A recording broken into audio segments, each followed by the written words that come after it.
Assalamualaikum warahmatullahi wabarakatuh. Waalaikumsalam. Mari kita mulai. Bismillahirrahmanirrahim. Ada yang dipertanyakan dari brosurnya? Ada beberapa pertanyaan dari brosur di halaman 2 masuk ketiga surat Hud ayat 82. Falamma jaa amruna ja'alna 'aliyaha safilaha wa amtarna 'alaiha hijaratan min sijilin mangdud. Maka tatkala datang azab kami jadikan negeri kaum Lut itu yang di atas ke bawah atau kami balikkan, dan kami hujani mereka dengan batu dari tanah yang terbakar dengan bertubi-tubi. Ayat ini mohon dijelaskan, Pak. Sudah cukup jelas ya. Jadi kaumnya Nabi Lut itu tidak mematuhi seruan Allah, seruan Nabi Lut untuk berhenti dari homoseksual. Peringatan demi peringatan diberikan. Diajak untuk meninggalkan perilaku yang menyimpang dan terlaknat tersebut, untuk bertakwa kepada Allah, takut melanggar aturan Allah, namun sampai akhir mereka itu tetap dalam kemaksiatan tersebut, berbuat fahisah, berbuat keji. Maka sampai pada akhirnya peringatan terakhir diberikan juga tidak digubris. Kemudian Nabi Lut diperintahkan oleh Allah melalui para malaikat agar membawa kaumnya keluar dari negeri itu menjelang subuh, karena azab yang dijanjikan untuk menghancurkan kaumnya itu datang di waktu subuh. Falamma jaa amruna, maka ketika betul datang azab kami, yaitu ketetapan dari Allah, apa yang terjadi? Ja'alna 'aliyaha safilaha, maka kami jadikan negeri yang isinya kaum pendurhaka itu terbalik, yang di atas menjadi di bawah. Dalam bahasa yang kita kenal terjadi likuifaksi. Jadi apa yang di atas itu menjadi di bawah, dibalik oleh Allah sedemikian rupa. Yang di bawah menjadi di atas, jika hancur luluh lantak, semuanya binasa. Selain itu, wa amtarna 'alaiha hijaratan min sijilin mamdud, mereka dihujani batu yang panas terbakar secara berturut-turut tanpa jeda. Mamdud itu asal katanya itu bertumpuk, makna dasarnya bertumpuk dalam arti berturut-turut. Sudah buminya dibalik, yang di atas menjadi di bawah, yang di bawah menjadi di atas, masih dilempari batu-batu yang panas, dihujani batu-batu yang panas berturut-turut dan begitu deras tanpa henti. Baru berhenti ketika semua pendurhaka itu binasa dan negeri itu menjadi hancur luluh lantak, baru berhenti. Ya, ada lagi. Pada halaman 6 surat Al-Hijr ayat 76. Wa innaha labisabilim muqim, dan sesungguhnya kota itu benar-benar terletak di jalan yang masih tetap dilalui manusia. Ini maksudnya bagaimana? kota kaumnya Nabi Lut yang dibinasakan oleh Allah, itu masih ada, tersisa bekas-bekasnya sebagai pelajaran bagi generasi berikutnya. Bagi para musafir atau orang yang bepergian, itu bisa melalui kota ini. Ketika melalui kota ini, dia akan melihat bekas-bekas kehancuran kota kaumnya Nabi Lut. Itu terletak di kota Sodom, di daerah Hum, salah satu kota di Syria sana. Jadi kalau Bapak Ibu menempuh perjalanan ke sana, kalau melalui kota itu, maka akan melihat dengan jelas bahwa dahulu kala pernah ada satu kaum yang bertempat di kota itu melakukan penyimpangan seksual, dalam hal ini homoseksual, dan kesudahannya hancur binasa. Maka kota itu masih ada jejak-jejaknya, bekas-bekasnya, dan bisa dilihat oleh generasi berikutnya. Ya, sekali lagi. Apa penyebabnya istrinya Nabi Lut alaihissalam tidak diselamatkan oleh Allah? Ya, karena tidak mau beriman pada Allah, tidak mau mengikuti seruan suaminya yaitu Nabi Lut.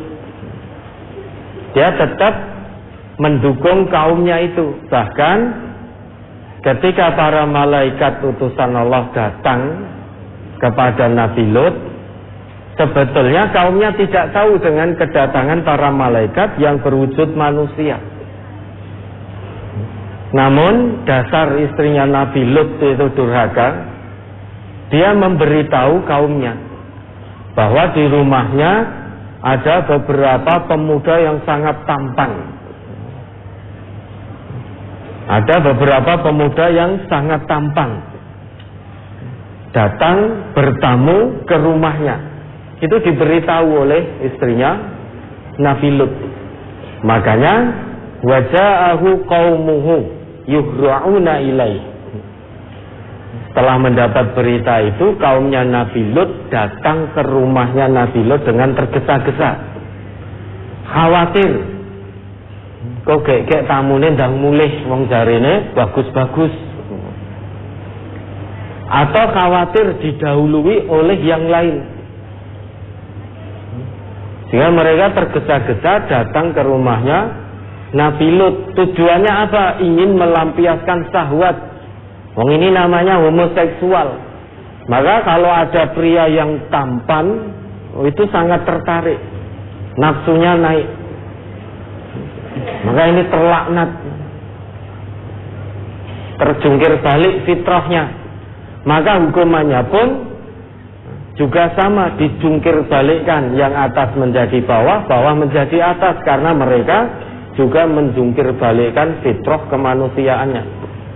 Harusnya laki-laki itu dengan perempuan, tetapi malah sebaliknya, laki-laki melampiaskan syahwatnya dengan laki-laki.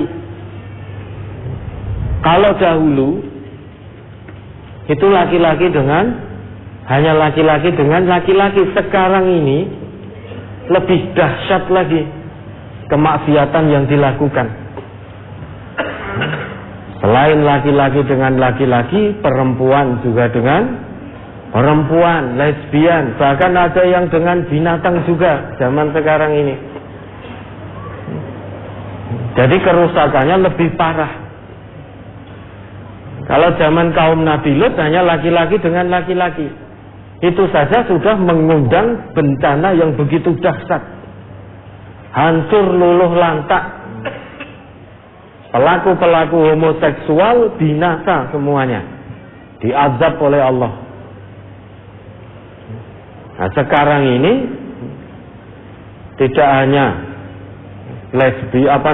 gay saja, tapi ada lesbian juga. Bahkan diperparah lagi, sekarang ada LGBT. Terus mau menemui apa kaum yang seperti ini? Lah istrinya Nabi Lut itu ikut diazab karena ya, dia tidak menjawab seruan suaminya untuk tunduk patuh taat kepada Allah, malah mendukung perilaku dari kaumnya Nabi Lut, dari masyarakatnya. Salah satunya ketika tamu-tamu itu datang, malaikat yang berwujud manusia, istrinya Nabi Lut menyebarluaskan kedatangannya kepada masyarakat kaum homoseksual itu. Maka diazab oleh Allah. Dan Nabi Lut tidak diizinkan untuk membawa serta istrinya. Fa'asri bi ahlika biqit'in minal lail wa la yaltafit minkum ahadun illa imra'atak. Kan begitu kata Allah. Bawalah keluargamu yang beriman dan kaummu yang beriman, dan jangan ada yang tertinggal di antara kaum beriman itu. Bawa semuanya. Pergi tinggalkan kota itu menjelang subuh kecuali istrimu. Karena istrimu termasuk yang akan ditimpa azab. Karena istrimu juga durhaka. Ya maka tidak otomatis istri atau suaminya seorang nabi, istrinya juga beriman. Ternyata tidak juga. Belum tentu kalau zaman sekarang suaminya soleh, istrinya juga solihah, belum tentu. Suaminya berdakwah kemana-mana, belum tentu istrinya menyambut dakwah yang diserukan. Nah, ada lagi. Di zaman sekarang banyak terjadi kemungkaran atau kezaliman. Apakah Allah akan menangguhkan balasan azab, atau seperti umat-umat sebelum kita langsung diazab? Ya tidak, umat sebelum kita pun sebetulnya diberi tangguh, diberi peringatan demi peringatan, diutus seorang rasul untuk menyeru agar umatnya kembali kepada fitrah, kembali kepada Allah. Tidak langsung diazab oleh Allah, tapi diberi peringatan demi peringatan. Lah kalau saat ini penyimpangan-penyimpangan yang terjadi, peringatan demi peringatan dari Allah terus diabaikan, maka sunnatullah akan berlaku. Kalau umat-umat sebelum kita berfoya-foya dalam kemaksiatan, mengabaikan datangnya peringatan-peringatan dari Allah, peringatan-peringatan dari Rasulullah, berakhir dengan tragis, binasa, maka sampai nanti hari kiamat pun umat-umat yang tidak menggubris peringatan Allah, peringatan Rasulullah dalam konteks kita yaitu peringatan Al-Quran, maka ketetapan Allah sama akan berlaku. Karena Allah tegaskan, walan tajida li sunnatillahi tabdila walan tajida li sunnatillahi tahwila. Sekali-kali kamu tidak akan mendapati ketetapan Allah mengalami perubahan dan pergantian. Kalau dulu para pendurhaka diberi peringatan tidak mau, kesudahannya binasa, diazab, ketetapan Allah seperti itu, maka sekarang sampai nanti hari kiamat, ketetapan Allah itu tetap berlaku. Bagi yang durhaka terus-terusan diberi peringatan, tidak mau, malah mengacuhkan, malah menghina yang memberi peringatan dan lain sebagainya, sehingga kemaksiatan sudah dianggap biasa, dianggap sesuatu yang normal. Karena sudah mendarah daging dalam masyarakat, maka tutup no. Ketetapan Allah akan berlaku, akan Allah kirimkan azab, binasa semuanya. Ya, dahulu kaumnya Nabi Lut itu kan sudah menganggap homoseksual sebagai sesuatu yang normal, bukan lagi penyimpangan. Bahkan secara terang-terangan itu, ketika para malaikat datang dalam wujud manusia yang tampan rupawan, kaumnya Nabi Lut sudah terang-terangan tanpa malu-malu lagi meminta kepada Nabi Lut agar menyerahkan tamunya untuk dilampiaskan syahwatnya terhadap tamu-tamu itu. Berarti kan sudah terang-terangan. Kenapa? Karena sudah mendarah daging dalam masyarakat, sehingga kemaksiatan sudah dianggap biasa, tidak lagi menjadi aib, tidak lagi menjadi tabu, dan tidak malu lagi. Kalau itu dilakukan di zaman sekarang sampai nanti hari kiamat, peringatan diabaikan, ya sudah, sunatullah berlaku, azab yang akan datang. Jadi yang mengundang azab Allah itu adalah kedurhakaan, kemaksiatan-kemaksiatan yang terus dilakukan, itulah yang akan mengundang datangnya azab Allah. Karena Allah tidak akan pernah menghancurkan satu negeri kalau penduduk negeri itu orang-orang yang muslih. Coba diingat kembali ayatnya. Surat Hud, surat ke-11 ayat 117. Wa ma kana rabbuka liyuhlikal qura bidzulmin wa ahluha muslihun. Dan Tuhanmu sekali-kali tidak akan membinasakan negeri-negeri secara zalim, sedang penduduknya orang-orang yang berbuat kebaikan. Ini janji Allah. Allah kalau sudah berjanji menetapkan sesuatu, Allah tidak akan pernah mengingkari. Dalam ayat ini Allah tegaskan, Allah tetapkan, wa ma kana rabbuka liyuhlikal qura bidzulmin wa ahluha muslihun. Dan Tuhanmu yaitu Allah tidak akan pernah menghancurkan, membinasakan negeri-negeri secara merata kalau penduduk negeri itu orang-orang yang berbuat kebaikan. Dari ayat ini dapat diambil pelajaran. Yang mengundang datangnya azab Allah itu adalah kerusakan, kemaksiatan yang terjadi di negeri itu secara merata.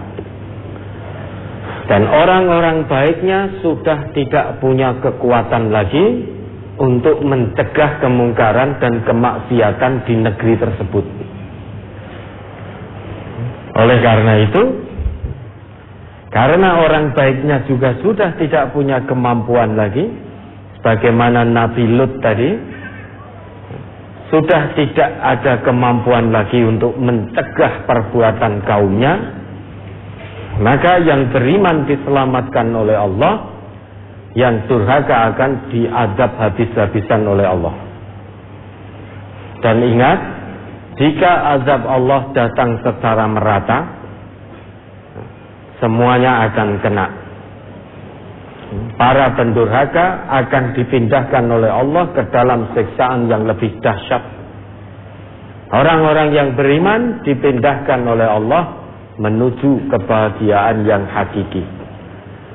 Karena keberadaannya di dunia sudah tidak sanggup lagi, tidak punya kekuatan lagi untuk menghentikan kemungkaran demi kemungkaran, kemaksiatan demi kemaksiatan yang terjadi di negeri itu.